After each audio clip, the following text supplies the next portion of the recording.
बात पूछे क्या? हाँ पूछो। गुस्साओगे तो नहीं ना? अरे नहीं बाबू, तुम तो मेरा सोना बाबू हो, तुमसे क्यों गुस्साऊंगा? बोल दो।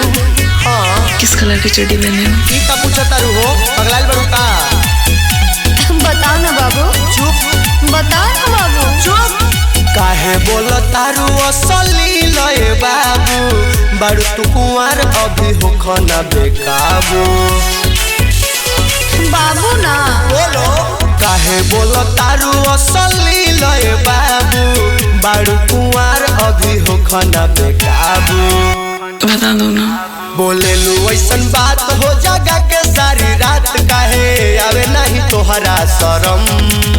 वीडियो कॉल आज करते हैं हम। अच्छा दिखाई दो ना हमको सनम। क्या बोलती हो? तभी तुझको बनाऊंगी बलम। दिखाई दो ना हमको सनम। अरे का देखबे रे? किस कलर की चड्डी पहने हो? धत तेरी के। बता दो। हट रख फोन। बता दो ना। ना मन में।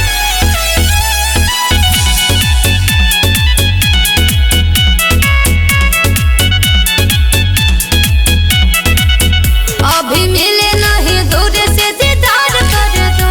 कोने कोने से बाबू मुझे प्यार कर दो। आके कर लो।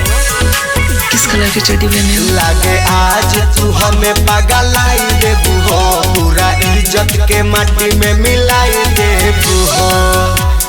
बता दो ना। कैसन तू हो गइलू, कहावा में खो गइलू, टूट गइल हमर भरम। वीडियो कॉल आज करते हैं हम। अच्छा दिखाई दो ना हमको सनम। बता दो ना। तभी तुझको बनाऊंगी बलम। दिखाई दो ना हमको सनम।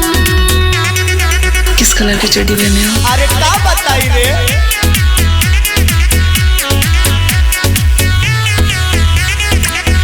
अरे हो के मरद शर्माते हो तुम, मेरी एक भी नजर धपुराते हो तुम।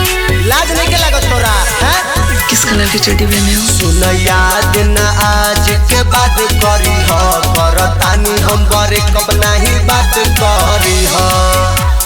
बता दो ना। छोड़िया चलाई देलू, दिल कब कपाई देलू, भूल गइलू अपन धर्म। वीडियो कॉल आज करते हैं हम। काहेला? दिखाई दो ना हमको सनम। बता दो ना। तभी तुझको बनाऊंगी बलम। बताई दो ना हमको सनम। किस कलर की चड्डी पहने हो? दिमाग नहीं के काम करत। बता दो ना। तो देख चढ़िए नहीं की पहन ले।